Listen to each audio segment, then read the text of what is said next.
کہ یا اللہ بندہ ہوں تیرا، اب تک تو ہو گیا فلاں گناہ میں مبتلا ہوں، کوئی بھی جو آپ کو جس میں ہے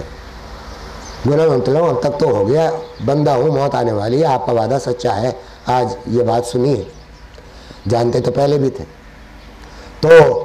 وعدہ تو سچا ہے، موت آنے والی ہے، یہ بھی نہیں معلوم کہ کب آ جائے گی، تو میں وعدہ کرتا ہوں آپ سے کہ میں یہ گناہ اب نہیں کروں گا، لیکن چونکہ میں کمزور ہوں، میں ایک ایسے معاشرے میں رہ رہا ہوں جہاں قوت غالب ہے نفس کی، شیطان کی، تو ممکن ہے مجھ سے یہ وعدہ خلافی ہو جائے،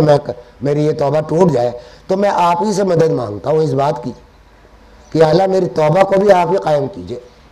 آپ میری توبہ کو بھی قائم کرنے کے اسباب بنا دیجئے، ایک مرتبہ سچے دل سے اللہ سے کہہ تو دیجئے، پھر ایک ہوگا کیا، میں آپ کو تجربے کی بات بتا رہا ہوں کہ شروع میں تکلیف ہوگی، ایک دفعہ، دو دفعہ، چار دفعہ تکلیف ہوگی، اور بعض دفعہ ارتکاب بھی ہو جائے گا عمل کا، سمجھا آپ، کہ ارے پھر خیال آئے گا کہ میں نے تو توبہ کی تھی، پھر کر لو، اللہ کا دربار تو سخی کا دربار ہے، وہ توبہ کرنے والے کو پسند کرتا ہے، تو آ جاؤ پھر مانگو کہ میرے سے غلطی ہو گئی، میں نے توبہ توڑ دی تھی، معاف کر دیجئے، معاف کر دی، شروع میں ہوگا یہ دو چار دفعہ، آخر ہر کام میں یہ شروع میں تکلیفیں پیش آتی ہی ہیں، دنیا کے سارے کاموں میں تکلیفیں پیش آتی ہیں، ہر کام آسانی سے شروع میں تھوڑا ہی ہو جاتا، تو اس لیے آپ شروع کی ان تکلیفوں سے گھبرائیے نہیں، ذرا جم کے دکھائیے، اور پھر دیکھیے گا کہ حق تعالی شان و غیب سے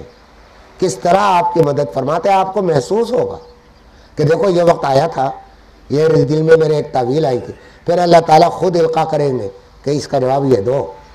اپنے آپ کو، پھر محسوس ہونے لگا کہ اللہ تعالیٰ کی طرف سے الہام ہو رہا ہے، القاء ہو رہا ہے،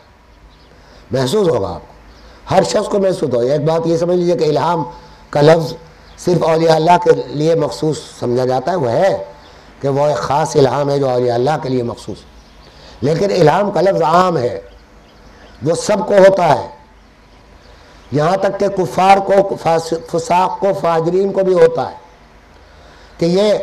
ارادے جو پیدا ہوتے ہیں یہ سب الہامات ہیں۔ ابھی آپ بیٹھے ہیں، ایک دم خیال آیا کہ بھئی میں فلاں کام کروں، آپ اٹھ کے چلے گئے، تو کیا یہ خیال جو آیا یہ کہاں سے آیا؟ یہ ارادہ خیال کے بعد پیدا ہوا، وہ کیسے ہوا؟